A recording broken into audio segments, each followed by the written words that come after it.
pero sí te digo, es algo muy, muy importante que nosotros sigamos con esta tarea. Porque sí hay un fenómeno, hay seres no humanos que están con nosotros y están interviniendo con nosotros en nuestras actividades diarias. Es una explosión equivalente al tiempo que ha estado dormido. Entonces creo que esa intervención fue puntual. ¿Ayuda de los extraterrestres? Sí, ayuda de ellos. Y él entonces entra al club de oficiales del aeropuerto La Aurora en Guatemala y es donde se encuentra otros oficiales, obviamente pilotos comerciales de aerolíneas ya privadas, y donde están hablando acerca de los constantes avistamientos sobre la ciudad de Guatemala, específicamente de naves que bajan sobre el aeropuerto y que recorren la pista de norte a sur.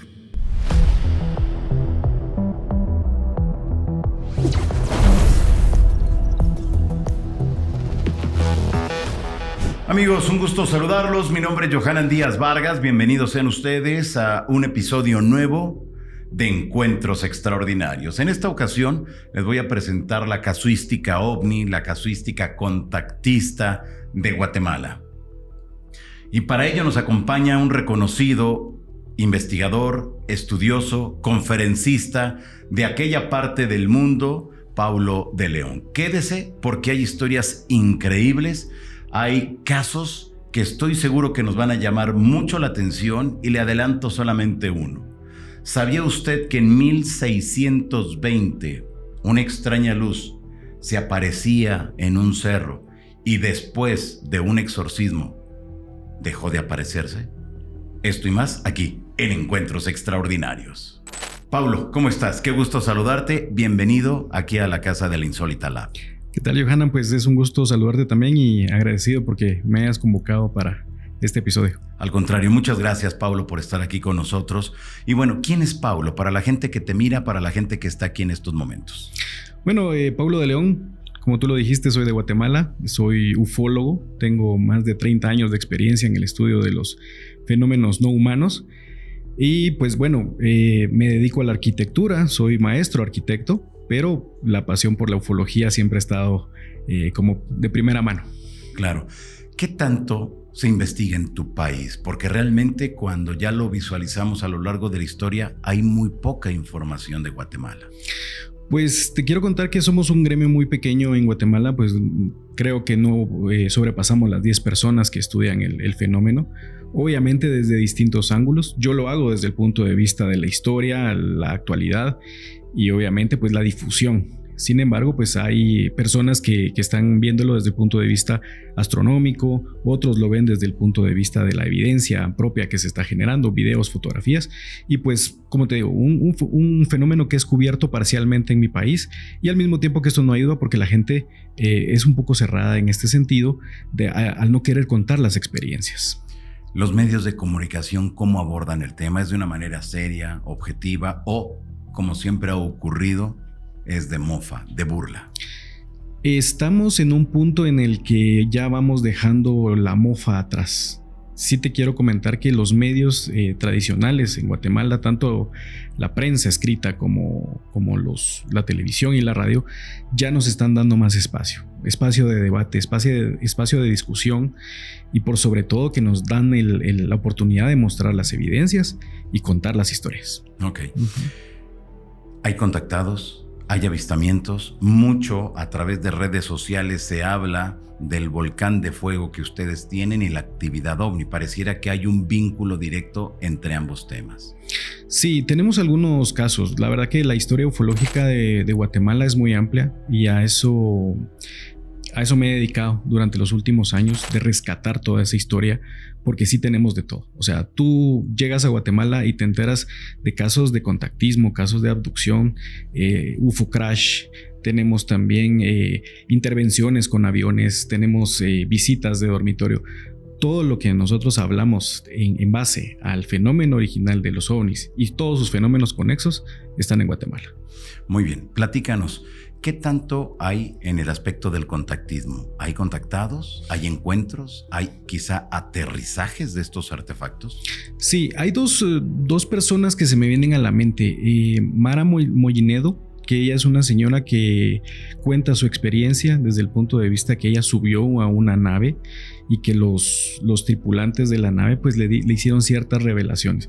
Ella se centra mucho en el viaje que ella hizo, ¿verdad? Que ella cuenta que hizo viaje a algunos planetas, que estas entidades pues no los catalogó como los típicos grises, sino que todo lo contrario, o sea, personas idénticas a nosotros, o seres, mejor dicho, idénticos a nosotros.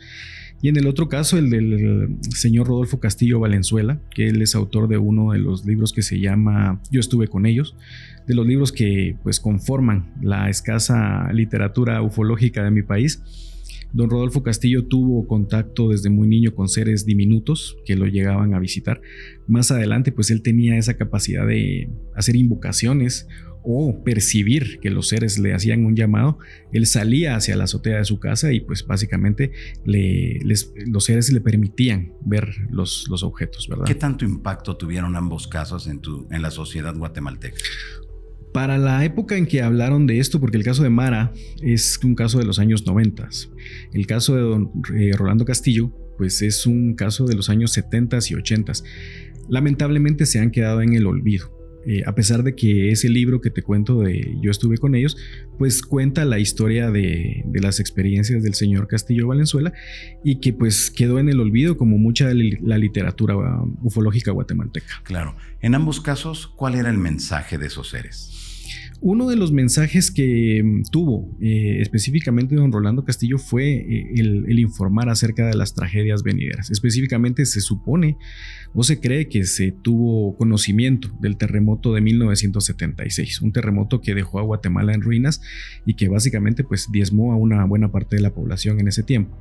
Entonces esos fueron los avisos que se tuvieron con estas visitas. ¿Qué dijeron? A ver, danos más información, danos un contexto de lo que prevalecía en ese momento en tu país.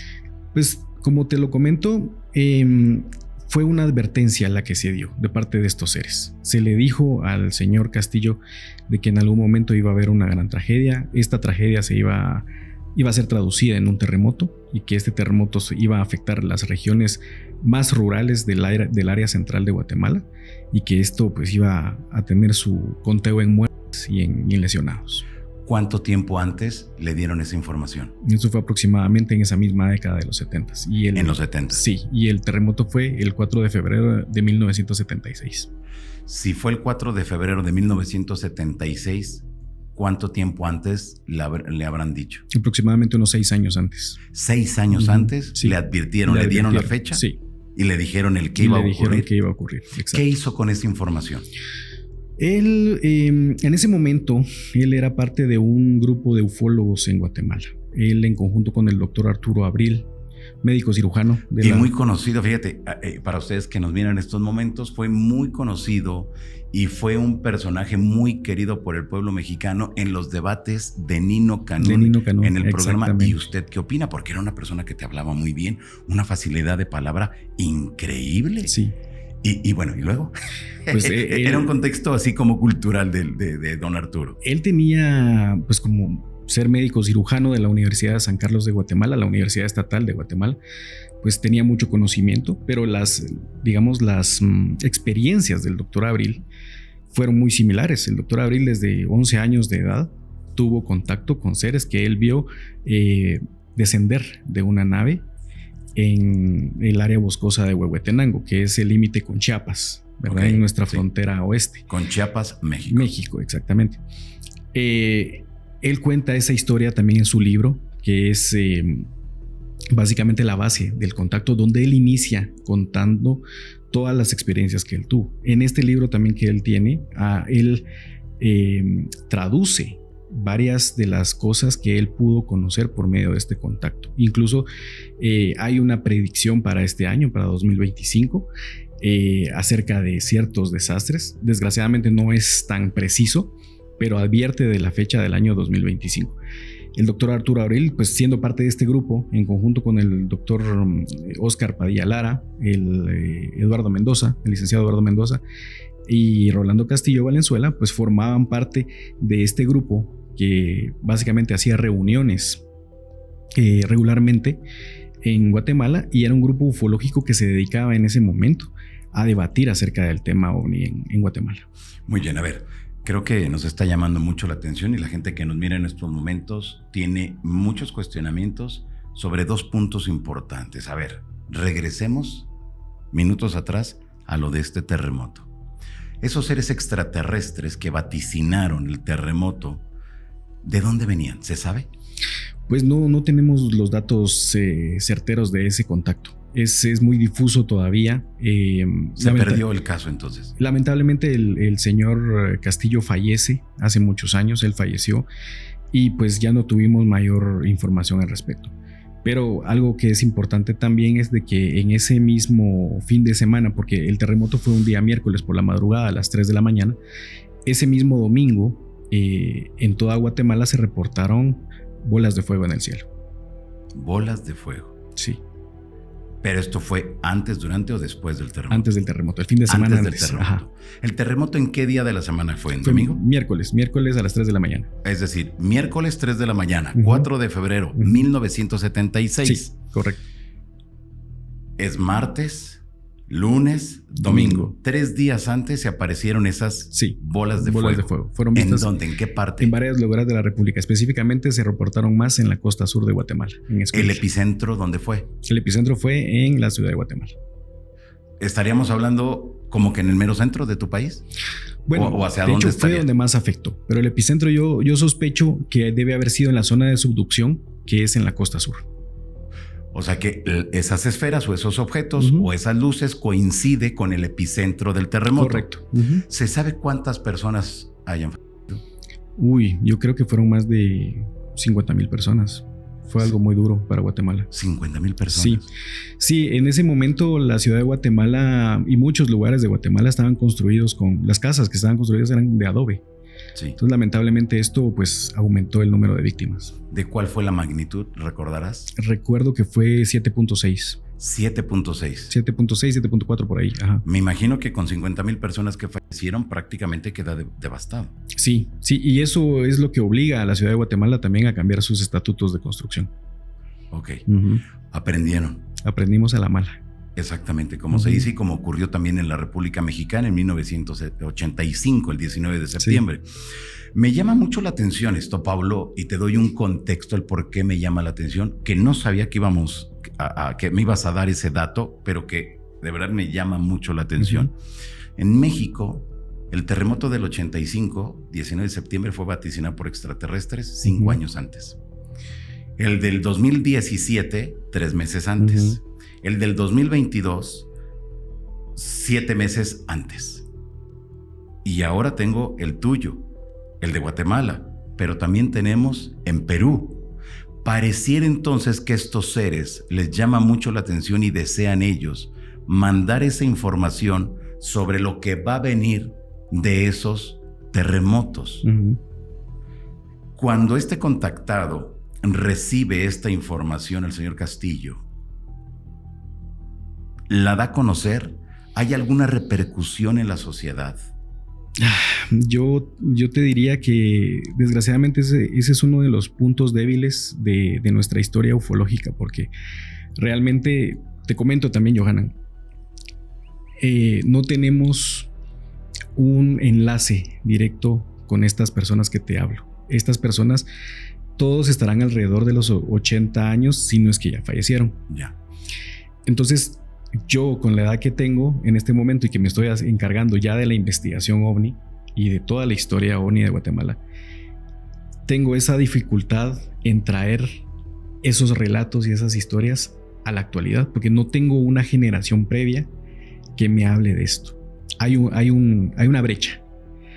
Entonces, ¿por qué es necesario también que las nuevas generaciones hablen de esto? Porque probablemente nosotros no lleguemos a la verdad del fenómeno OVNI, pero probablemente las nuevas y las generaciones futuras sí lo vayan a hacer.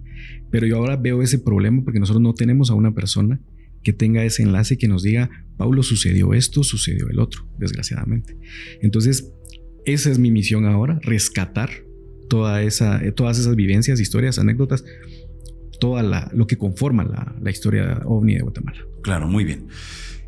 Tienes un trabajo y una labor tremenda, Paulo. Y desde luego la gente que te mire en estos momentos de Guatemala, que se ponga en contacto contigo y traten de hacer algo fuerte que pueda dar a conocer la casuística tan rica que prevalece en tu país.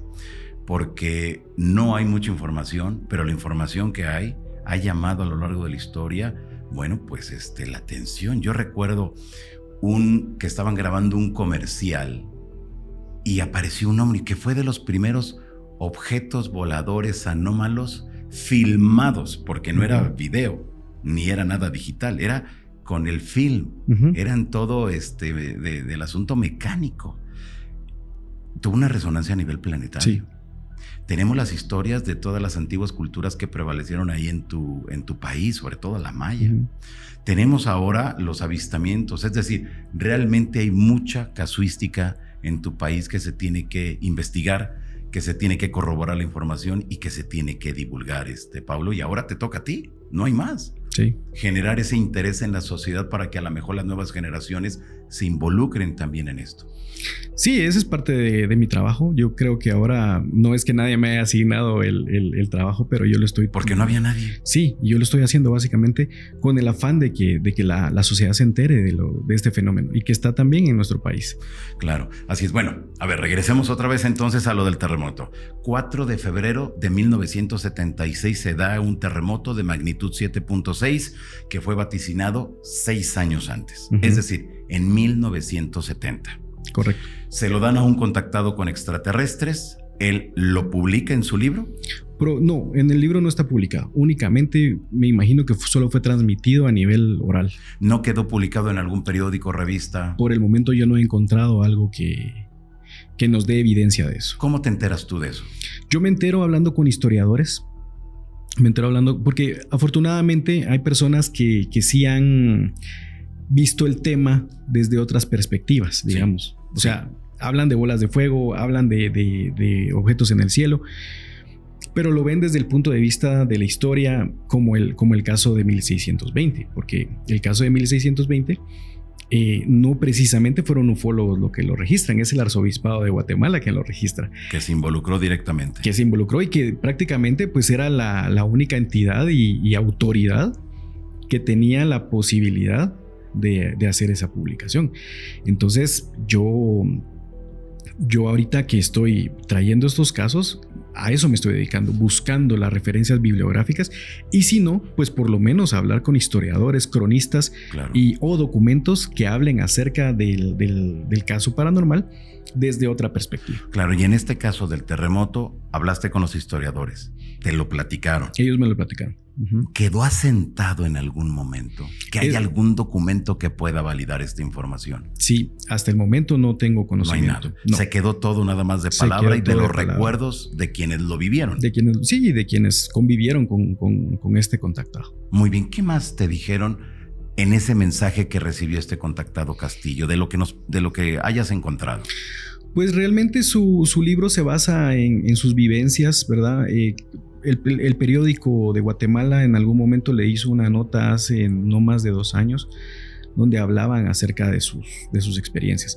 Lamentablemente en ese momento, en los años 70s, 80s, pues la mofa era algo muy, muy peculiar, muy, muy seguido en contra del fenómeno, y creo que esa también fue la razón por la cual muchos de ellos pues básicamente se ocultaron, ¿verdad? Porque lo mismo sucedió con el doctor Arturo Abril, que luego de los años 90 ya no supimos nada de él. O sea, después de verlo con Nino Canún en esos programas maratónicos, ya no volvimos a saber de él. O sea, yo creo que lo más que tenemos recuerdo de él como previo a los años 2000 y hasta ahí ya no sabemos qué sucedió con él. Oh, ok, muy bien. Bueno, ese es el lado de este contactado. Hablaste 2025, que había una predicción para este año. ¿En qué consiste esa predicción? El doctor Abril en sus libros habla de una forma muy, bueno, específicamente en este libro donde él habla de su contacto. Él aduce que estas entidades le proveyeron información acerca de algo que iba a suceder en este año. No dibuja o no especifica, pero lo que sí nos habla es de que va a haber un desastre en 2025. ¿Esto sería solamente para Guatemala? es algo muy limitado que tenemos hasta el momento. No tenemos más información, pero es importante porque nos está alertando de algo que viene para este año. Claro, si en esos libros que quedó asentado esto del 2025 es una recopilación o una entrevista de contactados o de otras personas que recibieron esa información, Paulo. Este libro se basa más básicamente, y lo que habla el doctor Arturo Abril son básicamente las comunicaciones que se recibieron de una forma no directa, o sea, no directa como hablado, sino que fue percibido en un mensaje mental. Ok. Esto es lo que la base de esta documentación que tenemos hasta el día de hoy, que se recibió de parte de una comunicación mental que estos seres le proveyeron al doctor Abril.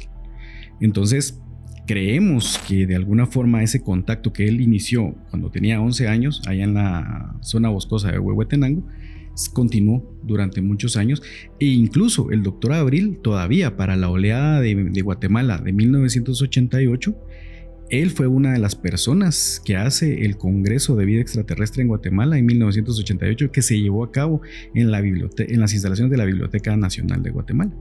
Entonces todo era porque realmente él era uno de los mayores exponentes de la ufología y sabía de lo que estaba hablando, y obviamente tenía ese conocimiento de los mensajes que les estaban dando estas entidades. Claro. Era en ese grupo que nos comentabas. Correcto. Que estaban conformados por investigadores, entusiastas, contactados. Sí. Y ahí en ese seno de ese grupo se reciben estas comunicaciones. No hay más información en qué consiste. No. Si hay una fecha exacta de un día preciso. No tenemos mayor información. Pero hay que estar al pendiente entonces en el 2025. Y básicamente esa es la tarea que tenemos ahorita. Porque no es que no existan documentos. Existen. Desgraciadamente, hay que verificar un gran volumen de información que está obviamente en la hemeroteca, en el Archivo General de Centroamérica, la Biblioteca de Guatemala, incluso la internet hasta el día de hoy es una gran base de muchas de las cosas que sucedieron, porque también fue en internet donde yo me entero de que también queda registrado en las crónicas de la historia de Chiapas y Guatemala, de que en 1653 también hubo un avistamiento de bolas de fuego en la ciudad de Santiago de los Caballeros, que hoy es Antigua Guatemala. Ok, muy bien. Ahí está. Tenemos estas dos profecías, por llamarlo de alguna manera, Paulo. La del terremoto, 4 de febrero 1976, que fue un terremoto que pues devastó prácticamente tu país, 50,000 personas. Nos has dicho, ¿no? Bueno, hay que darle seguimiento porque estoy seguro que ahí se puede desprender mucha otra información referente al interés de estos seres en advertirnos de esos terremotos que estarían por llegar. Claro. Eso me llamó mucho la atención, Pablo. Muy bien, pero también tenemos esa otra parte de que algo importante sucederá en este año, 2025. Y hay que estar muy al pendiente. Y si usted que nos mira es de Guatemala, esté muy al pendiente, y si ven algo extraño, algo anómalo, repórtenselo a Paulo, repórtenlo aquí con nosotros para darle seguimiento y tratar de entender, Paulo, qué es eso que pudiera ocurrir para este 2025. Claro. Muy bien, vámonos ahora con los avistamientos. 1620. ¿Cómo encuentras esa información de 1620 y qué sucedió en ese momento? Fíjate, Johanan, que era como te decía, yo me entero de este fenómeno, este evento, con un libro que se llama La calle donde tú vives, del autor Héctor Gaitán, de Guatemala. Pero Héctor Gaitán se basa en hacer un análisis cronológico y anecdótico de cómo inicia la sociedad guatemalteca, cómo eran los inicios con la colonia y obviamente, bueno, la conquista, luego la colonia. Y entonces, incluso el título del capítulo se llama Las luces del Cerrito del Carmen. Cuando yo me meto a ver toda esta información, específicamente el libro del señor Gaitán, pues lo hace de una forma muy somera, ¿verdad? Luego, con la búsqueda de información es donde llego a estos documentos, las crónicas de la historia de Chiapas y Guatemala. Ahí es donde se encuentra mucha información. Y entonces, paralelamente, también encuentro un periódico que se llamaba de la misma manera, La calle donde tú vives, del año 76. Es en este periódico donde a mí me da mayores referencias y me hacen la referencia de un historiador, don Domingo de Chiapa. Entonces me me reúno con estos investigadores y estos historiadores y les pregunto si ellos conocían algún historiador que se llamaba Domingo de Chiapa. Y pues aparece Domingo de Chiapa en las crónicas de la historia de Chiapas y Guatemala como el testigo principal de lo que sucedió. Resulta que en 1620 se acababa de construir lo que es la ermita del Cerrito del Carmen. El Cerrito del Carmen en Guatemala es un punto icónico del centro histórico de la ciudad de Guatemala, la ciudad capital. Y entonces en 1620 aparentemente se aparece una luz en la nave central de la ermita, sale de la iglesia y entonces en ese tiempo lo único que había en ese lugar eran rancherías de hacendados españoles que habían venido de Cuba. Traían ganado vacuno de Cuba y pues estos españoles se encontraban ya radicando en lo que hoy es la ciudad capital de Guatemala. Esta luz que aparece encima de la iglesia empieza a volar en los alrededores del cerrito y a derramar un fluido incendiario. Todas las rancherías se queman, los habitantes salen corriendo despavoridos y este es el relato del 16 de julio de 1620. Previo a eso, un residente del área que se llamaba José María Axín tenía a su hijo con ciertas dolencias y él le había pedido a la Virgen del Carmen, la Virgen que es que obviamente era venerada en esa iglesia, le pide que alivie los males de su hijo. Lamentablemente a los días, el hijo de José María Axín fallece. En estado de ebriedad, José María profiere algunos insultos y oprobios a la Virgen del Carmen y el 16 de julio siguiente es donde se aparece esa luz y hace ese incendio en todos los alrededores. Pero no se queda ahí, porque luego en 1649 la historia se repite. Y tenemos otros 4 avistamientos en 1680, 1681, 1688 y 1691. Y en las 6 ocasiones se da lo mismo. Esta luz aparece de la iglesia, rodea y sobrevuela el cerrito y derrama ese fluido incendiario que incendia nuevamente. Los residentes afirmaban que también luego de la quema, un olor muy penetrante se percibía en todo el ambiente. Y es cuando el arzobispado de Guatemala toma la decisión de erigir una cruz de Caravaca en el atrio de la iglesia. Para este momento ya la iglesia había tenido ciertas remodelaciones, pero es donde se aprovecha a hacer la construcción de esta cruz de Caravaca que hasta el día de hoy existe en ese lugar y celebran un exorcismo. Pasado el exorcismo, las visiones de estas naves o estas luces cesan. Qué interesante esto que nos estás mencionando, Paulo. Uh-huh. Me llama la atención que en 6 ocasiones, en diversos momentos de la historia, se hayan aparecido esas luces, uh-huh, hayan desparramado eso y que haya incendios, uh-huh, que haya un olor penetrante. ¿Alguien le dio seguimiento en aquellos momentos? ¿Qué dicen las crónicas? ¿Alguien como que trató de descubrir qué elemento era eso que habían desparramado? Se quedó asentado en documentos de la época, esas crónicas, como te comento.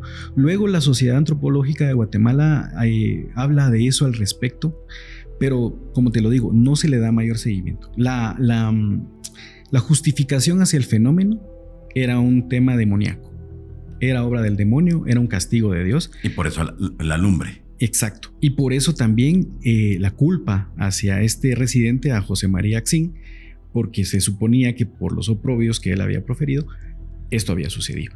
Y como todo sucede en el siglo XVII, o sea, los 6 avistamientos, sí, todos y en cada uno de los avistamientos, todos recordaban los oprobios del 16 de julio de 1620 de José María. O sea, le echaban la culpa a él de los 6 avistamientos. Claro, llegamos al 2025, Paulo, y en algún otro momento, después de esos 6 avistamientos, de esos 6 incendios que provocó, ¿sucedió nuevamente?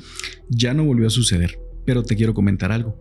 El Cerrito del Carmen en Guatemala es uno de los lugares más paranormales que existen en Guatemala hasta el día de hoy. ¿Por qué? ¿Qué sucede?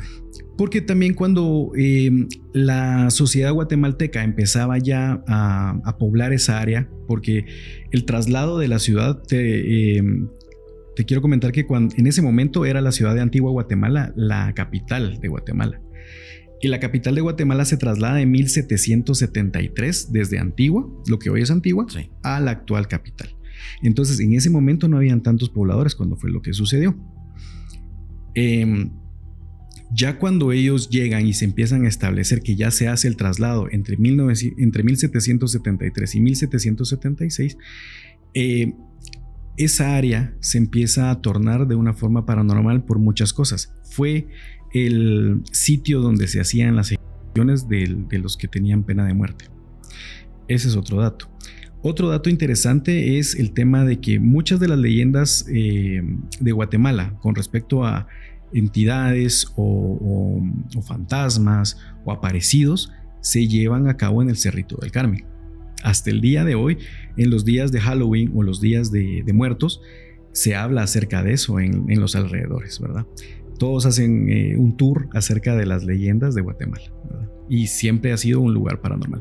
Hasta el día de hoy yo no tengo tampoco conocimiento porque pues desgraciadamente no he revisado documentos de antropología, porque yo sospecho que debajo del Cerrito del Carmen debe haber alguna estructura prehispánica. Esa es mi sospecha. Desde luego. En ese Cerrito del Carmen, ¿en qué parte de tu país se encuentra? Se encuentra en la ciudad capital de Guatemala, específicamente lo que hoy es el centro histórico, en la parte noreste del centro histórico. Ok, y es un lugar que toda la gente va entonces. Toda la muy gente conocido. Va. Y también como la feria es el 15 de julio, la feria sí, de la Virgen del Carmen es el 15 de julio, pues siempre se tiene una feria en esa fecha ahí. Entonces es interesante hablarlo porque cuando pues se tenía ya a los primeros habitantes, ya se tenían esas historias paranormales. El carretón de la muerte, la llorona, etcétera, etcétera. Claro, pero todo en ese mismo lugar. Todo en ese mismo lugar. Todo gira en torno ahí. Claro. Muy bien. ¿Quedó esto asentado en las crónicas de 1620? Sí. En aquellos momentos. Sí, en aquellos momentos. O sea, se pueden encontrar la documentación. Sí, correcto. Muy bien. Aparte de esa explicación del demonio, del maligno que estuvo incendiando esa zona, ¿era muy extensa la zona que se quemaba o era así algo chiquito?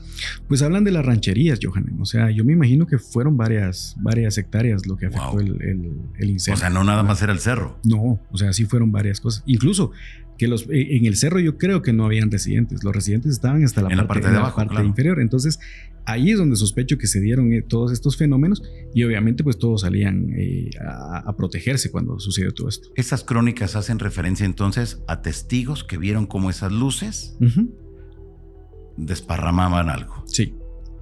Y empezaba a arder. Sí, correcto. Un olor penetrante. Un olor penetrante. ¿En ese momento esas crónicas hacen referencia a algo que conocieran en ese momento? No, pero digamos la sociedad sí tenía claros ciertos fenómenos, porque en ese momento también yo he leído partes de las crónicas y hablan acerca de cosas sobrenaturales que pasaban, digamos por ejemplo la erupción de un volcán, y que sí, o sea, ellos lo tenían claro que era ese fenómeno, ¿verdad? O sea, los registros del arzobispado también registran cosas así. Por ejemplo, previo a lo de 1620, también se hablaba de unas luces misteriosas que se habían visto en Honduras. Y como en ese momento, desde Chiapas a Costa Rica era prácticamente el mismo territorio, claro, ¿verdad? Entonces, esas crónicas las asentaba el arzobispado y hablaban de todo el territorio. Entonces, todos los fenómenos paranormales de esa época están registrados ahí. Qué fuerte y qué interesante, Paulo. Pero nos damos cuenta que esa es ahí la importancia del trabajo que tú estás realizando, rescatar esas crónicas, rescatar esos hechos anómalos del siglo XVII y que imagínate todo lo que te puedes encontrar ahí en los siguientes años después de 1620. Sí, y de forma casual, Johanan, yo me entero ahí también de que en 1653 en la ciudad de Santiago, la ciudad que hoy es Antigua Guatemala, también hubo apariciones de bolas de fuego que se vieron en el sector del Calvario. Entonces, que es un sector también muy religioso, Es un sector donde hay una iglesia y que pues me llama la atención que tengamos estas apariciones en conjunto con esa presencia religiosa. Exactamente. ¿Qué tanto vínculo, qué tanta relación hay entre la aparición de esos objetos, estoy hablando del siglo XVII, y los sismos, los terremotos? Mira, Johanan, yo creo que hay una relación directa, porque el traslado de la ciudad se da por sismos, se da por terremotos en 1773, ¿verdad? Que se da el traslado. La razón es por los constantes desastres y en específico fueron por los terremotos de Santa Marta, que esos terremotos se dieron en esa época, en 1771, 1772 por ahí, y que se toma la decisión de trasladar la ciudad al Valle de la Ermita, que es donde hoy está la ciudad de Guatemala. Claro, pero estaban presentes entonces. ¿Qué es lo que veían? ¿Luces? ¿Veían objetos? ¿Veían algún tipo de artefacto volador? ¿Cómo lo describen en esos momentos? En ese momento lo que se habla es bolas de fuego. Nada más. Bolas de fuego. Bolas de fuego. ¿Lo relacionaban con algún otro fenómeno paranormal quizá, como brujas, el diablo? No, pero sí, yo lo que veo es de que se repite mucho el castigo de Dios. Se habla mucho del castigo de Dios. Era un pueblo pecador entonces. Pues no. ¿Cómo así lo hacían? Querían hacerlo sentir, pues. Pues sí, o sea, me imagino que esa era una justificación. Incluso el tema del castigo de Dios yo lo he encontrado incluso en periódicos de 1978, que todavía se habla en las regiones rurales de Guatemala, se habla del castigo de Dios al ver ovnis. Entonces me resulta que es como que algo que ya está incrustado. O sea, el ver un fenómeno en el cielo que es inexplicable es un castigo de Dios. Ya, ok. Esa fue la interpretación durante mucho tiempo entonces en tu país. Sí, correcto. ¿Hay alguna explicación para esos incendios que provocaron esas luces o esas bolas de fuego? No, yo estoy asumiendo que es un contacto del segundo grado, donde ya tenemos una presencia de un fenómeno conexo, ¿verdad? La ignición del pasto, la ignición de toda materia vegetal, o incluso, pues me imagino, los ranchos, las casas precarias de esa época, y pues me imagino que también más de algo, alguna afectación hacia algún ser humano y algún animal. Ok. ¿En alguna de esas crónicas se hace referencia quizá a la presencia de algo o de alguien que haya bajado de esas bolas? No se habla nada de eso. Solo se hace la referencia de las bolas de fuego. Y esos incendios. Y los incendios. Y la peste. La peste del día siguiente. Después de que ya había parado las llamas. ¿Qué habrá sido? ¿Qué consideras tú? Johanan, es algo bien, bien difícil porque es uno de los casos que yo he investigado de mi país en donde esa delgada línea entre lo paranormal y la ufología se rebasan, ¿verdad?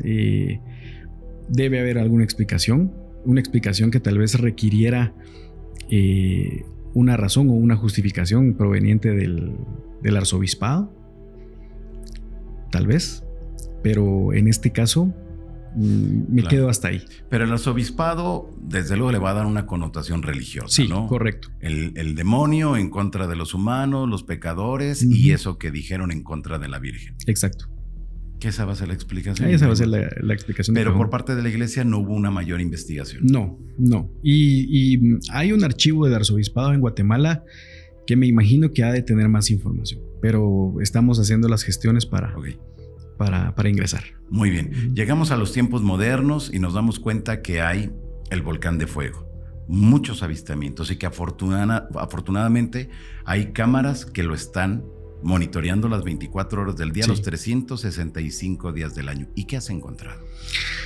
Me he encontrado también con que el primer avistamiento sobre el volcán de fuego se da el 14 de marzo de 1950. Es un ciudadano norteamericano de nombre John Townsend Sackett, que estaba de viaje en Guatemala y él hace la observación de un objeto encima del volcán de fuego. Él estaba básicamente viajando de Antigua Guatemala hacia la ciudad de Guatemala en 1950, y lo curioso es de que él no hace o no decanta su historia en Guatemala, sino que la decanta en Estados Unidos. Él viene y la cuenta en Estados Unidos y la cuenta como parte de una información que se le da a la Fuerza Aérea de los Estados Unidos. Y ese es uno de los casos que queda sentado en el libro azul de Guatemala, específicamente como el estudio de la Fuerza Aérea de los Estados Unidos. Entonces el relato del señor Townsend Sackett habla acerca de un dirigible de color dorado y verde del tamaño de 2 DC-3, de 2 aeronaves DC-3, y que estaba surcando el cielo encima del volcán de fuego. Esa es la primera referencia. Es interesante porque se asienta en el libro azul. Hay muchos libros que hablan acerca de esa primera observación que hace un ciudadano norteamericano, y ahí es donde comienza la oleada de Guatemala de 1950, que es pues prácticamente un fenómeno igual que se dio en México en 1950, porque al día siguiente que se estaban celebrando los Juegos Panamericanos en Guatemala, en la ciudad de Guatemala, muchas personas que estaban presenciando la final del fútbol entre Guatemala y Honduras en el Estadio de la Revolución en esa época, pudieron ver también un objeto que iba surcando el cielo de este a oeste sobre el Estadio Nacional, que hoy es el Estadio Mateo Flores. Y luego de eso, en esta oleada, es donde tenemos también en esa semana del 17 al 23 de marzo de 1950, tenemos también un argumento por parte de un sargento de la Fuerza Aérea norteamericana de apellido Hall, que él era piloto de la base de Brooklyn en Mobile, Alabama, que él tuvo que aterrizar en Guatemala por temas de escala, me imagino, a reabastecerse de combustible. Y él entonces entra al club de oficiales del aeropuerto La Aurora en Guatemala, y es donde se encuentra otros oficiales, obviamente pilotos comerciales de aerolíneas ya privadas, y donde están hablando acerca de los constantes avistamientos sobre la ciudad de Guatemala, específicamente de naves que bajan sobre el aeropuerto y que recorren la pista de norte a sur. Qué interesante esto. Ya que para recorren 1950. la pista de aterrizaje. Y el sargento Hall, una vez que llega a la base aérea de Brooklyn en Mobile, le comenta esto a su superior, y el superior lo reprende y le dice que no debe estar hablando de ovnis y que quite esas ideas de su cabeza. Pero esta es la segunda aparición de Guatemala en el libro azul, también en 1950. Investigado entonces desde luego por las autoridades de la Fuerza Aérea de Estados Unidos. Sí, investigado. Entonces esos dos casos en menos de una quincena. Claro. ¿Cómo se enteraron en Estados Unidos de lo que ocurría en tu país? Esta situación primero llama la atención por estas dos informaciones que dan, ¿verdad? Este ciudadano y el sargento Hall. Pero en 1950 yo sí he investigado de que muchas personas vieron ovnis durante todo ese año. En 1950 yo digo que también es otra parte de la historia guatemalteca ovni muy, muy, muy fuerte por la cantidad de avistamientos que se tuvo. Porque acababa de pasar lo de Roswell también. Pero me tengo que ir también un poquito más atrás, Johanan, porque en 1945, previo al accidente de Roswell, se tuvo el accidente de Mataquescuintla en Guatemala también. Entonces, un choque ovni en la región central de Guatemala, en el estado de Jalapa. En la ciudad de Mataquescuintla cae un ovni también con 2 ocupantes. ¿Eso en qué año fue? Eso en 1945. 1945. Sí. ¿Qué dicen las crónicas de ese momento? En ese momento, digamos, el fenómeno o el evento queda más en digamos, los argumentos y lo que dijeron los testigos. La testigo principal era una señora que se llamaba doña María Candelaria Hernández. Doña María Candelaria se encontraba lavando ropa, específicamente de la policía, en el río de la localidad, cuando ella ve como un bólido baja del cielo y obviamente se impacta, expeliendo humo, y se impacta contra la tierra, causa un incendio. Unos niños son los que van a ver el choque. Los niños le alertan a ella del choque que había sucedido, y pues ella, me imagino que ante el cansancio y todo, pues deja la jornada y se va a dormir. Sin embargo, es al otro día, pues en las primeras horas de la mañana, con los primeros rayos del sol, en que ella se encuentra al jefe de la policía, la misma persona a la que le lavaba la ropa, y entonces ellos le muestran una caja metálica con los restos de los seres. 2 seres de aproximadamente 60 centímetros de estatura y que están chamuscados, unos seres pues de una estatura muy pequeña. En algunos textos hemos encontrado que estos seres eran rubios. La referencia también la puedes encontrar en el libro de la Galería Extraterrestre de nuestro amigo Carlos Guzmán. Pero se hace la referencia que este objeto pues también fue visto por personal extranjero. Se vieron personas no guatemaltecas en el área del accidente. Muy bien. ¿Se hizo una investigación por parte del gobierno, sabes? ¿De alguna universidad? ¿De los investigadores que a lo mejor en ese momento estaban ahí? Sí, el doctor Oscar Padilla Lara, que desgraciadamente ya habla con los testigos ya en una época muy, muy, muy lejana, porque él habla con ellos a los inicios de la década de los 90. Sí. Y ahí es donde le comentan todo lo que pasó.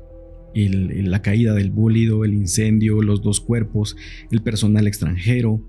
Se tiene muy difusa también la fecha, pero sí se sabe que fue entre 1939 y 1945. Pero todos los indicios a mí me apuntan que fueron en 1945 y que fueron norteamericanos los que llegaron al sitio del accidente. Más adelante el doctor Oscar pues hace esa investigación, va con los testigos. Hay una orden de un juez que emite un voto de silencio, de que no se hable del tema. Posterior al accidente, décadas posteriores, se hacen excavaciones en el lugar. Aparentemente llegaron nuevamente extranjeros a hacer prospecciones del terreno. Se dice que el objeto fue enterrado en el lugar, porque no hubo forma de llevárselo. O sea, este objeto debería estar enterrado en Mataquescuintla, o sea, se supondría que al 2025 sigue ahí. Sigue ahí. ¿De qué tamaño era? ¿Se sabe? Pues me imagino que muchos hablan de una cápsula suficientemente grande para que quepan 2 cuerpos de 60 centímetros de estatura. No era un objeto voluminoso, pero sí alguien por ahí me había comentado que parecía más una cabina telefónica, okay, ¿verdad? De ese tamaño. Esa era la envergadura del objeto. ¿Pudiera tratarse quizá, Paulo, de alguna tecnología de ese momento experimental de los Estados Unidos? ¿Algún satélite quizá? ¿Pudiera tratarse de algún misil que estuvieran probando? Digo, no sé, algo que en ese momento era como tecnología de vanguardia, pero experimental. Sí, podría ser. O sea, no descartamos que pudieran ser los primeros pasos de la carrera espacial. Sin embargo, hay ciertas cosas esotéricas que sucedieron más adelante, porque sí tengo conocimiento que algunas personalidades con capacidades esotéricas llegaron al lugar a hacer también. Soy ignorante del actuar de los brujos o personas esotéricas, pero llegaron al lugar a hacer ese tipo de, no sé, como ritos con el afán de encontrar algo. Se habla mucho de que el objeto se había quedado enterrado, de que las evidencias de todo el choque se habían también enterrado con el afán de acallar también a la población. Incluso cuando el doctor Oscar Padilla Lara hizo la investigación, mucha gente se negó a hablar todavía. O sea, ya habían pasado 50 años. Claro. Uh-huh. Esto me lleva a otro caso que sucedió en tu país, el famoso aterrizaje del ovni de Zacapa, que hay una película, que hay, no sé si es un tequila o un mezcal. O sea, realmente tuvo una repercusión muy fuerte ese incidente. Yo creo que una de las cosas que más recuerda a la gente hasta el día de hoy es la oleada de 1988 y 89 en Guatemala, porque es aquí donde se da este caso. Este caso es específico de esa época. Ya a finales de los 80s, yo todavía recuerdo, yo estaba chiquito, Johanan, cuando yo me encontraba en el carro de mi papá viendo el periódico, y veo específicamente la fotografía donde dicen objetos desconocidos en el cielo de Zacapa y la foto del objeto. Entonces, en esos momentos, la Fuerza Aérea de Guatemala sabía lo que estaba pasando. El Ministerio de Gobernación sabía lo que estaba pasando. La policía sabía lo que estaba pasando. Y durante varias noches la gente miraba orbes luminosos en el cielo. Y los avistamientos eran más de noche, pero no se dejaron de ver tampoco los aparatos de apariencia metálica de día. De hecho, mucha gente se recuerda porque era el tour del fin de semana. La gente de la ciudad de Guatemala agarraba su carro con toda su familia e iba a parquear el carro en la carretera, ahí entre Zacapa y todo ese lugar. O sea, digamos, la carretera CA9 es donde se ponían. Y pues llegaban ventas de golosinas, de gaseosas, de todo. Y era un fenómeno. Y se miraban los ovnis. Pero sí se veían entonces. Sí se veían entonces. Y mira, es que algo parecido sucedió acá en Atlisco, Puebla, que es un lugar muy cercano al volcán y que, bueno, pues había muchos avistamientos de ovni. Y como tú bien lo mencionas, llegó el momento que eran tantas las personas que llegaban los individuos que vendían todo. Ajá. La soda, las papas, los chicharrones, todo te llegaban a vender y la gente estaba emocionada viendo la presencia de esas cosas que salían del volcán. Sí, y entonces es después cuando en una de estas noches, que incluso el ejército de Guatemala convoca al doctor Oscar Padilla Lara para que haga esta investigación. Y entonces él se presenta con equipo para grabar, se presenta con otras personas, otros testigos, y luego en una noche están ahí en el punto, ahí hay una cementera muy famosa, la planta de esta cementera, y entonces es a la par de la planta donde ven bajar un objeto luminoso. Del objeto luminoso ven cómo descienden dos seres, hacen alguna prospección en el terreno, luego se vuelven a ingresar al objeto y el objeto asciende. Aparentemente se logra captar esto en video, pero aquí viene el pero. Desgraciadamente la Fuerza Aérea guatemalteca le entrega toda esta información a la Fuerza Aérea estadounidense. Entonces ahí se va todo el legajo de todo lo que habían encontrado. Bosquejos, informes, fotos, videos, todo lo que tú te sirves para investigar un caso OVNI, todo se había ido. Claro. Y por espacio de, básicamente, la oleada tuvo su pico en ese fin de año, entre el 88 y 89. Sin embargo, tuvo una duración de año y medio.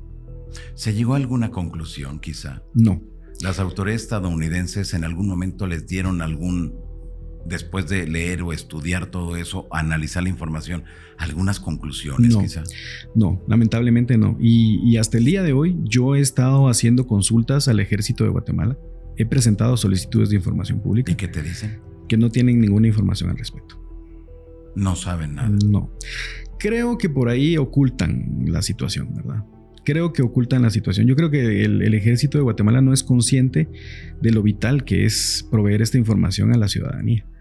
Pero en este sentido, ya en cuestión de 2 años, yo he hecho 3 consultas y no he tenido éxito.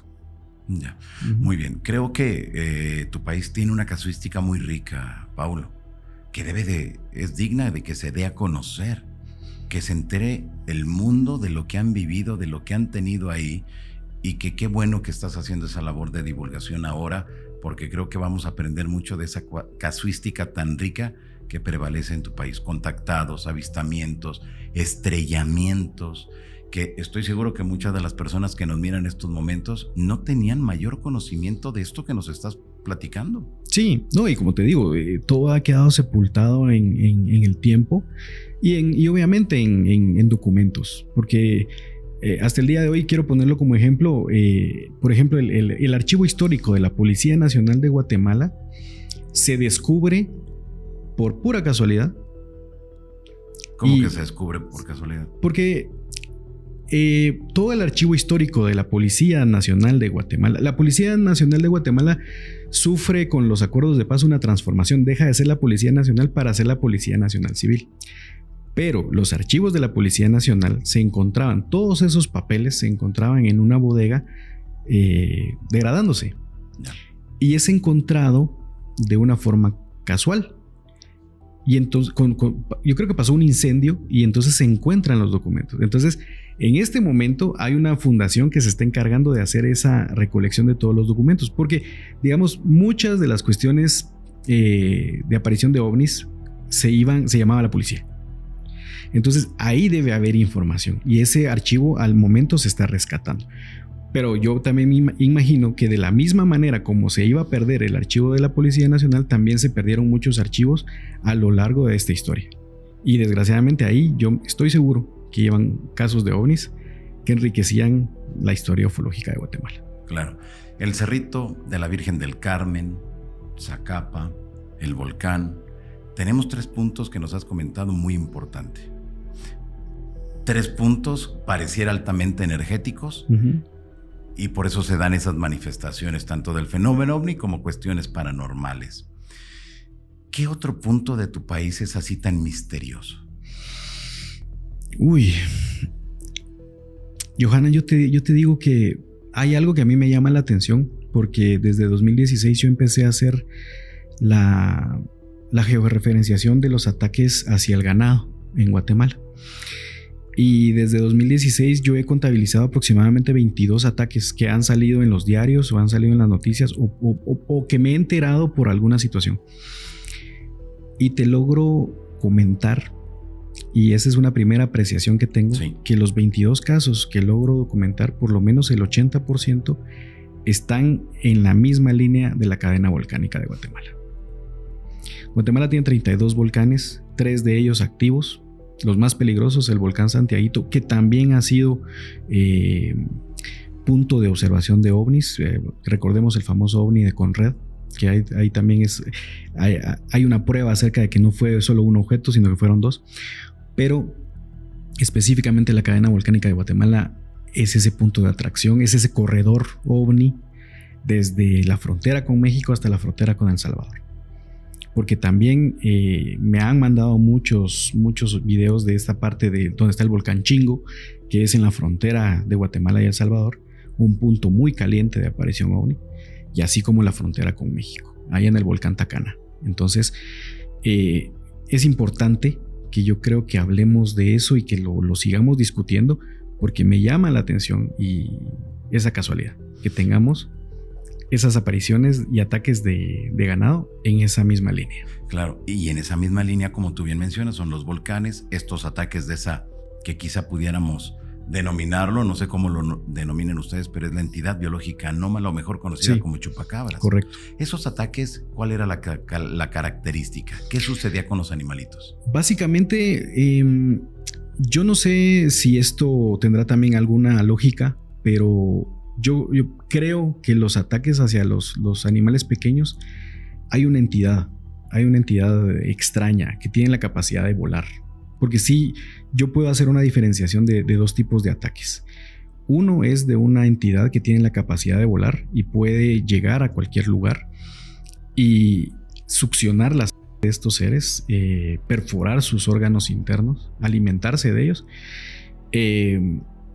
Pero por otra parte, sí se han también encontrado fincas, por ejemplo, donde se han encontrado a vacas todas fallecidas con mutilaciones. Y estas mutilaciones, digamos, en partes de la quijada, la lengua removida, los ojos, las ubres, entonces un olor muy fuerte a medicina.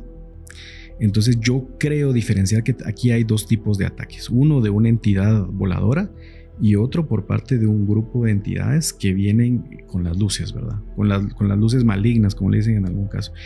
Y específicamente cuando se da un ataque en 2022, yo me comunico con el delegado de áreas protegidas en Guatemala, quien me conduce con un periodista que fue al área.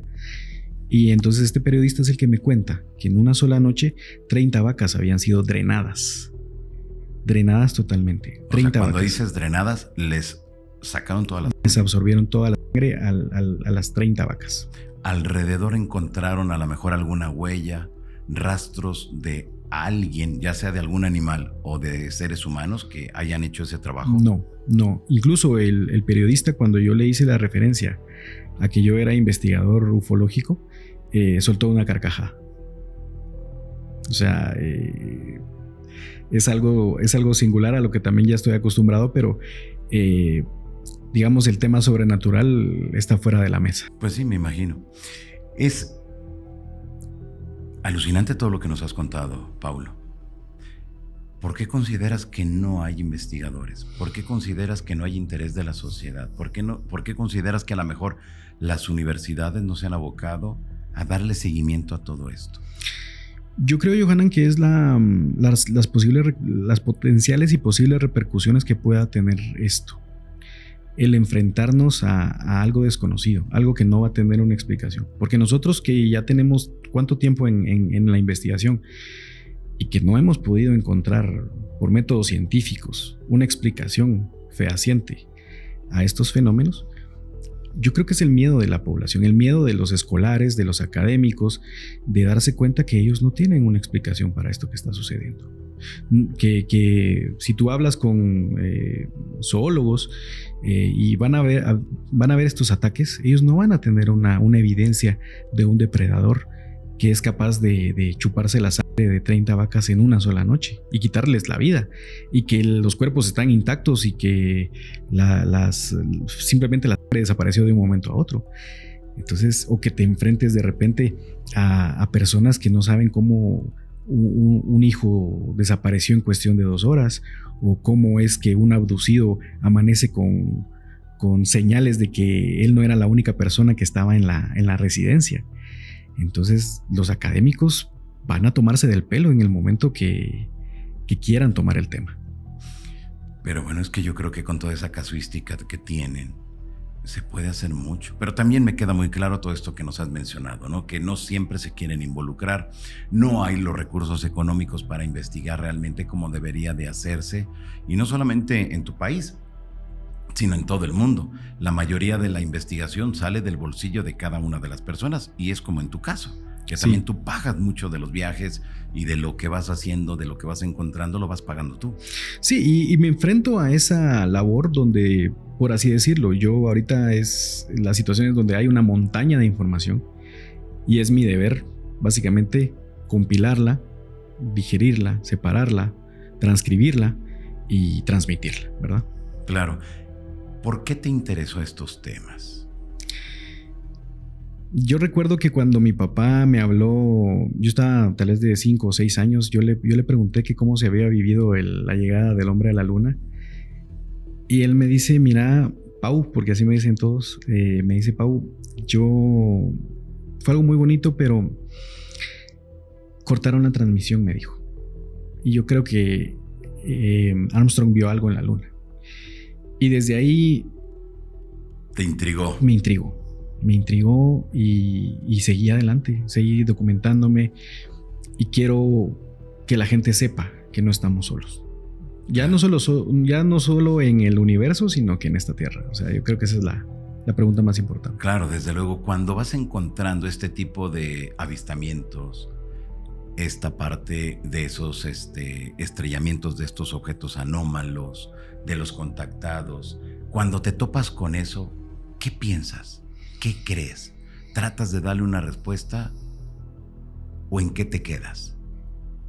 Bueno, es una satisfacción propia la que he encontrado cuando tengo mi momento eureka, por así decirlo, cuando encuentro algo que me gusta mucho. Pero al mismo tiempo es darme cuenta de que todos estos fenómenos paranormales no llevan pues obviamente no tienen una explicación lógica, y que nadie en mi país se ha dignado a investigarla, a documentarla, ¿verdad? Porque tengo muchos relatos, o sea, hay muchas cosas que la gente te cuenta, muchas otras desgraciadamente la gente no las quiere comentar, pero con cada persona que llega conmigo a contarme su experiencia, yo no tengo ningún argumento para no creerle a esa persona. Claro, desde luego. Sí, pero si te digo, es algo muy, muy importante que nosotros sigamos con esta tarea, porque sí hay un fenómeno, hay seres no humanos que están con nosotros y están interviniendo con nosotros en nuestras actividades diarias, ¿verdad? Claro. ¿En algún momento consideras que en Guatemala pueda haber una mayor apertura, un mayor interés de más personas por investigar y documentar el tema OVNI? Yo veo tiempos muy oscuros en cuanto a esa investigación. Yo veo tiempos muy oscuros porque no veo a nadie haciendo algo similar. No quiero tampoco que sea un momento de que me pongan mi medalla o que me pongan una estrellita en la frente, pero no veo que alguien tenga una iniciativa similar o que esté haciendo un intento por sacar la historia, ¿verdad? Porque también siento que la historia nos va a responder muchas cosas en el futuro. Cuando ya las cosas estén respondidas, la historia, ahí vamos a atar cabos y vamos a decir, con razón pasó esto en tal fecha. Yo creo que por eso es que yo estoy haciendo eso. Sin embargo, no veo a nadie más haciendo la labor en mi país. Claro, pues vaya trabajo que tienes tú de darle seguimiento, pero sobre todo divulgar, investigar. Creo que eso es una labor tremenda que ahora te toca a ti, que tomas en tus manos, Paulo, y creo que esto debes de reventarla con toda esa información que a lo mejor para muchos decir, pues un caso más. Sí, pero un caso más que cuando lo vemos en el contexto latinoamericano tiene mucho interés y tiene mucha importancia, trascendencia. Y me remito a esto que nos mencionabas, 1988 y 1989, la gran oleada ovni que ustedes viven en Guatemala. 1991 la vivimos nosotros en México. Uh-huh. Estamos hablando 90-91, año y medio después, nosotros la vivimos en todo México. Claro. No, y siento que también por el hecho de que seamos países vecinos, regionalmente tenemos que padecer los mismos fenómenos, específicamente hablando del tema OVNI, porque en 1950 fue lo mismo. O sea, 1950 fue crucial también para México en esa oleada y nosotros también. O sea, claro. Esa, ¿cómo te puedo decir? Como que esa investigación por parte de esos entes hacia nosotros se dio en ambos países al mismo tiempo. Exactamente. Uh-huh. Para ir cerrando esta conversación contigo, Paulo, ¿qué leyendas hay por parte de esas primeras culturas que se asentaron en tu país? Desde luego, la más importante o la más conocida es la maya. Sí. Pero, ¿qué otras hubo ahí? ¿Qué tipo de leyendas hay? ¿Se hablan de dioses, ya fuera dioses que llegaban del cielo uh-huh. o que dioses que salían de la tierra? No hace mucho me topé con una pieza documental, Johanan, que yo creo que responde muchas de mis preguntas y decía que los primeros pobladores maya en Guatemala tenían un mapa estelar y tenían acceso a información de los que venían de ahí arriba. Así dice la historia. Y que hasta el día de hoy muchos descendientes maya aún mantenían esas historias, esas tradiciones orales donde se contaban acerca de nuestra posición en las estrellas, nuestra posición en el universo. Y que desgraciadamente, porque ya los únicos pobladores lacandones son los que mantienen viva esas leyendas, y que los únicos pobladores lacandones están aquí en México, porque en Guatemala ya no tenemos población de lacandones. Ellos son los únicos que mantienen esas historias, esas leyendas. Y que sí, como civilización maya, ellos se posicionaron en este punto por una situación de una invasión. Así cuenta la leyenda, okay. Que se refugian en la zona de Belice y el Petén en Guatemala a causa de una invasión. Cuando me dicen y me hablan de la invasión, yo digo españoles rápidamente. Pero, claro, desde luego. Pero no, o sea, según lo que me comentaba este documento, hablaba acerca de una invasión de alguien más. Y que nuestro país, Guatemala, sirvió de refugio para la civilización maya. El nacimiento y el crecimiento y el florecimiento de la civilización maya. Y que luego fue la civilización maya la que se traslada hacia el norte, hacia México. Y ahí es donde aparece toda la civilización de Teotihuacán.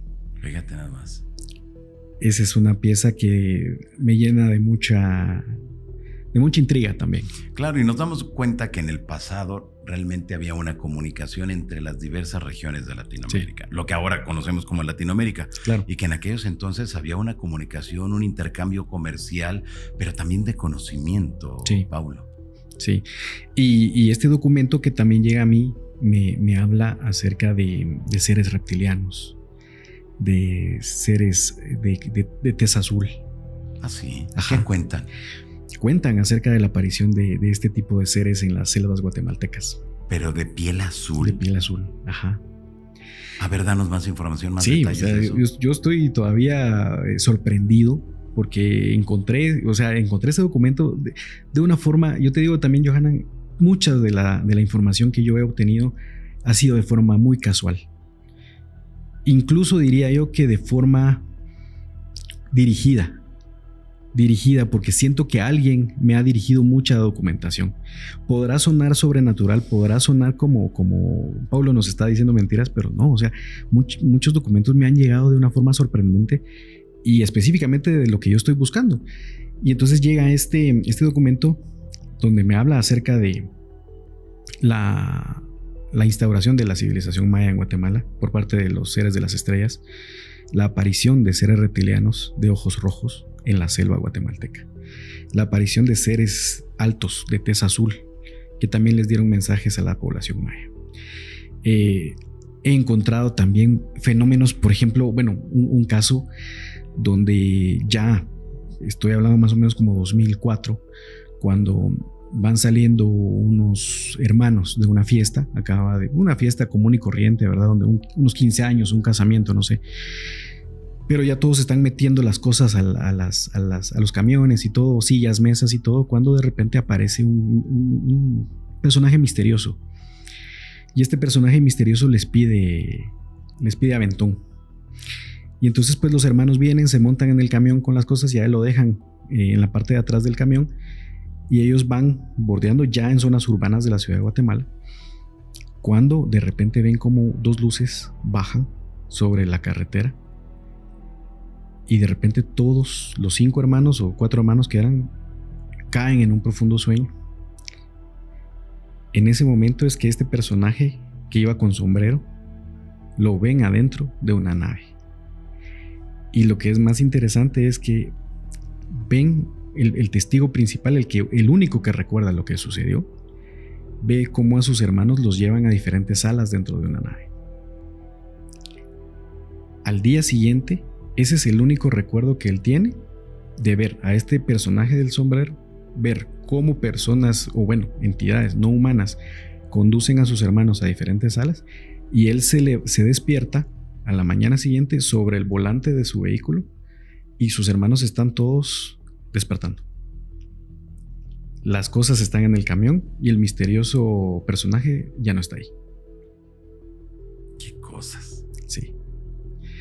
Entonces, de ese tipo han llegado a mí muchos relatos. Claro, es que parecidos. imagínate, me pongo a pensar, Paulo, la cantidad de historias que debe de haber en la selva, la cantidad de historias que al 2025 yo creo que están ahí esperando que alguien llegue, las investigue, las estudie y las divulgue. Sí. A lo mejor pueden ser lugares energéticos, a lo mejor alguna evidencia arqueológica, o seguir entendiendo esas leyendas, esas historias de los pueblos originarios o originales que se asentaron ahí en tu país, entre México, Guatemala y Belice, ¿no? Qué interesante todo esto. Sí. ¿Cuál es la historia que más te ha llamado la atención de lo que has conocido, de lo que has investigado, Paulo? Johanna, ahorita estoy inmerso en una historia, la historia del vuelo 601. En 1967, Guatemala tenía su propia línea aérea, Aviateca. En 1967, específicamente el 11 de febrero del 67, el señor Carlos Samayoa y el piloto Castañeda, la dupla de pilotos Castañeda y Samayoa, conducían un DC-6 de Aviateca. Lo volaban por encima de México. Iban sobre Ixtepec, en Oaxaca, cuando de repente ellos se dan cuenta que hay un objeto volador no identificado frente al morro del avión. Es en ese momento que el capitán Samayoa hace un viraje muy brusco para evitar el objeto. El objeto lo sigue por varios minutos y ellos logran aterrizar en la Ciudad de México. Seguidamente de eso, como en ese tiempo las aerolíneas funcionaban de una forma como me imagino yo que era para eficientar el viaje, el vuelo 601 iba de Guatemala a Ciudad de México, de Ciudad de México a Houston, de Houston a Miami y de Miami a Guatemala. Resulta que el capitán Castañeda y el primer oficial Samayoa, cuando hacen ese viraje y aterrizan en Ciudad de México, aquí los entrevista Pedro Ferriz. Y Pedro Ferriz toma la declaración de ambos pilotos acerca de todo lo que pasó con los 60 pasajeros que venían a bordo con crisis nerviosa por lo que había pasado y lo que habían visto. Seguidamente, cuando ellos van de Miami a Guatemala, vuelven a tener otro encuentro en el aire. Aquí es donde ya un objeto les hace el alcance y los acompaña durante varios minutos hasta que aterrizan en Guatemala. Aterrizan a las 9 de la noche en el Aeropuerto Internacional La Aurora. Nuevamente, más de 70 personas bajan con crisis nerviosa del avión. Lo que yo había pensado en un inicio, que era un caso nada más de ovnis en el aire, se convierten en 2 casos. Y eso me lo corrobora también don Carlos Guzmán y me lo corrobora también Alfonso Salazar. Investigadores de aquí de la República Mexicana. Son prácticamente historiadores de todo lo que implica. Unas autoridades en ese tema. De los avistamientos de encuentros de ovnis y aviones. Sí, entonces la aviación mexicana, ¿verdad? También en esos registros queda en los registros de la Torre de Ixtepec y las torres de control sobre el Golfo de México, que cubren el Golfo de México. Claro. Sí. Ese es entonces el caso que más te ha llamado la atención. El caso que más me ha llamado la atención porque curiosamente, aquí va un tema tal vez conspirativo de la mano. Lamentablemente, el primer oficial, don Carlos Samayoa, fallece en extrañas circunstancias de cáncer en 1967, a finales de año. Ya. ¿Crees que tenga alguna relación, algún vínculo con lo que pasó? Creo que hay un tema ahí de ocultación. Creo que hay algo donde él tal vez quería ocultarla o querían que él no dijera algo con respecto al caso. Ya. Misteriosamente. Claro, exactamente. En el año 2000, ¿qué habrá sido? 2013...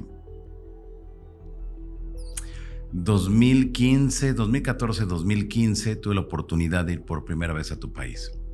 Hicimos una vigilancia ovni y recuerdo que muy cerca del volcán Tacaná se veían muchas cosas. Y la gente, cuando nos preguntaba qué era lo que estábamos haciendo, nos remitía una cantidad impresionante de avistamientos, luces misteriosas, pero lo que más me llamó la atención es que muy cerca de ahí hay una zona arqueológica. Y en esa zona arqueológica del lado de México, en el estado de Chiapas, se habla mucho de seres que habitaban al interior del volcán. Y que cuando esa comunidad quería hacer contacto o que les ayudaran con algún problema que ellos tenían, hacían mucho ruido. Y los dioses bajaban. Los dioses tenían alas. El cráneo era alargado. Lo sé porque estuve en la zona arqueológica, lo sé porque vi la representación de los dioses, vi las estelas que estaban ahí. Es alucinante. Sí. Y estamos hablando entre México y Guatemala, que nos divide así, nos divide una línea, pero realmente somos hermanos. Sí. Y manejamos la misma cultura. Somos el mismo pueblo. Claro, desde luego, y manejamos el mismo lenguaje, las mismas historias. Pero qué interesante eso. Y yo me pregunté siempre, ¿por qué la comunidad ovni de tu país no ha explotado ese tema, no ha investigado el tema y lo ha dado a conocer? Ahora encontré la respuesta, porque no hay quien lo haga. Pero creo que si se sacan ese tipo de historias, podemos llegar a muchas conclusiones de que quizá en el pasado realmente el ser humano tuvo el contacto con esos dioses o semidioses o con esos seres alados que las leyendas y las historias nos cuentan de ese pasado glorioso de nuestra humanidad. Sí, Paulo. Correcto. Interesante, ¿no? Sí. Sí, nos queda mucha tarea por hacer, pero la verdad que la estamos haciendo con mucho gusto, con mucha pasión sobre todo, y con el afán de obtener respuestas, más que todo. Claro. Muy bien. ¿Cuál consideras el punto más enigmático de Guatemala? En ese momento el volcán de fuego. Ahorita. En este momento. Okay. Sí, en este momento sí. ¿Por los avistamientos o por qué? Sí, por los avistamientos. Es que son ya son muchos avistamientos, la verdad. O sea, estamos teniendo ya podría decir que es una oleada la que se está viviendo encima del volcán. Guatemala no había sido nunca un punto caliente de avistamientos, pero hubo algunos puntos en la historia donde sí teníamos mayor presencia ovni. Y desde el confinamiento yo sí he considerado que hay un incremento en el avistamiento y mucho de esa actividad es en el volcán de fuego. Entonces yo creo que es un punto al que no hay que perderlo de vista. Claro, desde luego, porque nos puede dar muchas sorpresas, Paulo. Sí, y la sorpresa más grande es algo que yo también concluyo, de que recientemente el volcán luego de tener actividad diaria, el volcán hasta el 10 de marzo tuvo 52 días de inactividad. Y es el 9 de marzo por la noche que vuelve a tener erupciones grandes, desgasificación, lanzamiento de material. Pero lo más sorprendente es la aparición de ovnis también con estas erupciones, que no se habían visto durante los 52 días también. Entonces me lleva a pensar que estos seres también están interviniendo en las acciones físicas de la Tierra. Porque nosotros en el 3 de junio del 2018 tuvimos la fatídica erupción del volcán de fuego, donde murieron más de 300 personas. Y considero que las acciones del volcán debían ser de desgasificación inmediata para evitar una tragedia. Y creo que estos seres lo intervinieron. Esa es mi conclusión. ¿Por qué consideras eso, que ellos intervinieron? Primero por el avistamiento de los objetos y luego por esa misma situación. Yo, parte de mi maestría también es la gestión de riesgos, y si algo estudié en el tema volcánico es que cuando se acumula mucha presión en un volcán, pues obviamente la respuesta va a ser una explosión. Es una explosión equivalente al tiempo que ha estado dormido. Entonces creo que esa intervención fue puntual. ¿Ayuda de los extraterrestres? Sí, ayuda de ellos, creo yo. ¿Habrá quizá, como se dice del gran volcán Popocatépetl, una base de estos seres, o que la energía que se desprende del gran volcán serviría por inteligencias muy avanzadas para llegar a otros confines del universo? Sí. ¿Será? Sí, o hacer una comunicación subterránea, ¿verdad? ¿Consideras entonces que eso mismo pasaría y se podría aplicar para el gran volcán de fuego de tu país? Sí, y los colegas de Costa Rica ya me lo han hecho saber también en el volcán Turrialba. Entonces yo creo que estos 3 volcanes que están en 3 puntos del arco del Pacífico, creo que está sucediendo lo mismo, ¿verdad? O sea, hay una presencia ahí debajo de los edificios volcánicos y que también están interviniendo con el afán de no dañar a la población. ¿Cómo te sientes, Paulo, ahora con todo esto que nos has contado y con esa labor que estás haciendo de divulgación? ¿Estás feliz? ¿Estás contento? ¿Qué te falta por hacer? Pues en ese momento estoy trabajando en mi libro. Estoy trabajando en reeditar y revisitar los casos de Guatemala. Sí. Y esa es una de las razones por las cuales pues, me encuentro verificando y revisando toda esta documentación. Y sí, estoy contento con mi labor, estoy contento con mi trabajo. Quiero poner a Guatemala en el mapa ufológico y quiero ser parte de esa aventura. De esta aventura, ¿no? Exacto, de esa experiencia, ¿verdad? Claro, muy bien. Sí. Qué bueno, pues nosotros en la medida de nuestras posibilidades te apoyaremos en lo que vayas haciendo, Muchas en los casos gracias. que vayas presentando. Creo que va a ser muy importante. Usted que nos mira en estos momentos, sígalo a través de sus redes sociales para que estemos todos al pendiente del trabajo que él viene realizando. Dinos de favor cuáles son esas redes. Bueno, gracias, Johanan. Me pueden encontrar en YouTube y en Facebook como paulodeleon.ufólogo. Y en TikTok me pueden encontrar como en Instagram como @paulo.ufo.gt. Y también en un correo, si quisieran enviarme evidencia, pues estoy como paulo.ufo.gt@gmail.com. Y estamos a las órdenes, ¿verdad? Perfecto, pues Paulo, muchas gracias por haber estado aquí con nosotros en Encuentros Extraordinarios. Te agradezco mucho y espero que te la hayas pasado muy bien aquí en México. No, gracias, Johanan, y agradezco también el que me hayas convocado para esta sesión y quedo a tus órdenes también. Muchas gracias, Pablo. Amigos, pues, ¿qué les pareció?